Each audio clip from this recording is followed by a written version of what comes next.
Nah, saudara, kita akan melihat satu sidang dalam Kisah Rasul, saudara, yaitu sidang Antiokhia yang memulai penginjilannya kepada orang-orang non-Yahudi.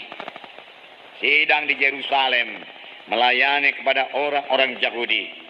Dan menurut adat istiadat orang Yahudi, maka orang Yahudi ini, saudaraku, sangat dilarang bergaul dengan orang non-Yahudi, apalagi masuk ke rumahnya. Waktu saudaraku Petrus, saudaraku, mengunjungi Kornelius dengan petunjuk daripada Roh Kudus, Petrus mengatakan hal ini. Engkau tahu betapa kerasnya larangan kepada kami orang Yahudi untuk bergaul dengan engkau. Tetapi Tuhan mengajari aku supaya aku tidak membedakan atau serupa orang, dia katakan. Oleh sebab itu Petrus pun datang ke rumah Kornelius dan mengabarkan Injil. Dan pada waktu Petrus mengabarkan Injil, Roh Kudus turun dan orang-orang di rumah Kornelius penuh dengan Roh Kudus dan mereka berkata-kata dalam bahasa roh dan bernubuat. Amin, saudara. Puji Tuhan. Memang kalau kita mematuhi Roh Kudus kita selalu berhasil. Ya, kelihatannya sidang Antiokhia ini diberkati Tuhan. Sidang Antiokhia bertumbuh dengan pesat. Sidang Antiokhia tidak kurang suatu apa. Sidang Antiokhia baik-baik saja, saudaraku. Mereka memiliki di sini dikatakan beberapa nabi dan pengajar atau guru, yaitu Barnabas dan Simeon yang disebut Niger, dan Lukius orang Kirene, dan Menahem yang diasuh bersama dengan Raja Herodes, dan Saulus. Jadi Saulus juga guru di situ. Sebelum dia jadi rasul, dia jadi guru dulu. Memang saudaraku, dalam sidang Tuhan perlu guru dan nabi. Amin, saudara. Jadi saudaraku, sidang Antiokhia ini yang sudah diberkati Tuhan, mereka beribadah kepada Tuhan dan berpuasa. Beribadah artinya menyembah Tuhan, melayani Tuhan, saudaraku. Kalau kita mau melayani jiwa-jiwa, kita harus lebih dahulu melayani Tuhan. Amin. Beribadah di sini bukan berdoa minta ini, minta itu, minta berkat, tidak. Tapi mereka membesarkan Tuhan, memuliakan Tuhan, meninggikan Tuhan, menjunjung tinggi nama Tuhan. Saudaraku, mereka beribadah kepada Tuhan dan berpuasa. Dan apa, saudaraku? Berpuasa. Ini yang sangat kurang kita laksanakan, saudaraku. Oleh sebab itu kita juga kurang mendengarkan suara Roh Kudus. Karena kita kurang beribadah, kurang berpuasa, saudaraku. Kita berdoa juga. Tapi ya, mudah-mudahan doa kita jangan lagi doa minta-minta saja melulu, saudaraku. Kita beribadah kepada Tuhan, kita menyembah Tuhan, kita melayani Tuhan, saudaraku. Itu beribadah kepada Tuhan. Dan berpuasa. Firman Tuhan berkata, maka berkatalah Roh Kudus. Setelah mereka beribadah kepada Tuhan, setelah mereka berpuasa, Roh Kudus mulai menunjukkan jalan, mulai menuntun sidang tersebut, mulai memberikan petunjuk kepada sidang Antiokhia. Langkah-langkah apa lagi yang harus mereka ambil supaya sidang bertumbuh. Saudaraku, sidang bukan hanya pada satu tempat saja. Sidang harus menginjil, saudaraku. Berpuasa.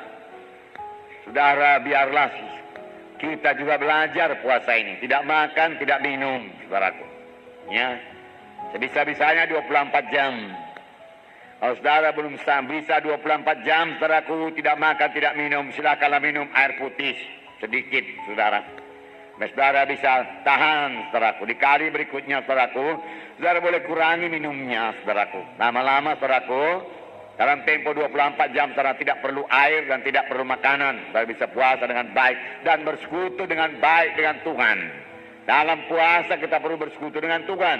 Tentunya sidang Antiokhia ini waktu dia beribadah kepada Tuhan dan berpuasa dia bersekutu dengan Tuhan. Itu sebabnya dia mendengar suara Roh Kudus. Amin. Apakah firman Tuhan disampaikan melalui nubuat? Saudaraku, tidak dituliskan di sini. Pokoknya mereka semua mendengarkan suara Tuhan. Bisa juga melalui nubuat, karena di sini dikatakan di sidang Antiokhia ini ada beberapa nabi dan guru. Jadi nabi itu bisa bernubuat. Bukan pula berarti kalau sudah bisa bernubuat sudah nabi. Tidak, saudaraku. Kadang-kadang saya bernubuat juga, saudara. Tapi saya bukan nabi, saudaraku. Semua kamu boleh bernubuat, firman Tuhan berkata. Amin. Dan biasanya dapat Bapak besar Roh Kudus juga dia bisa bernubuat. Tetapi bukan berarti kalau sudah bernubuat sudah nabi. Tapi kalau seorang nabi harus dapat bernubuat. Amin. Nah, saudara yang kasih dalam nama Yesus, berpuasa artinya menyangkal diri, tidak makan, tidak minum. untuk mencari kehendak Tuhan. Banyak orang tidak tahu kehendak Tuhan. Banyak orang tidak mendapat petunjuk dari Tuhan, saudaraku. Dia tidak tahu langkah apa yang akan diambil selanjutnya. Untuk itu dia perlu puasa dan beribadah kepada Tuhan dan menyembah Tuhan, membesarkan Tuhan, meninggikan Tuhan, memuji Tuhan, menyembah Tuhan. Itulah dia beribadah kepada Tuhan. Dalam berpuasa itu kita berduka cita. Mengapa kita berduka cita? Karena kita menyadari kekurangan kita sebagai hamba Tuhan. Kurang urapan, kurang kuasa, kurang pengertian, kurang hikmat. Kita berduka cita. Kita juga berduka cita karena kegagalan kita dalam pelayanan, kebodohan yang kita perbuat, kesalahan yang kita perbuat dalam pelayanan. Kita berduka cita dalam berpuasa itu. Firman Tuhan berkata, duka cita dunia ini membawa kepada maut, tapi duka cita yang daripada Tuhan membawa kepada hidup. Selesai, sesaat saja lamanya kita mengenakan, memakai duka cita, jubah duka cita. Tetapi setelah selesai puasa, padaku, jubah duka cita akan diganti dengan jubah sukacita, jubah pujian daripada Tuhan. Amin.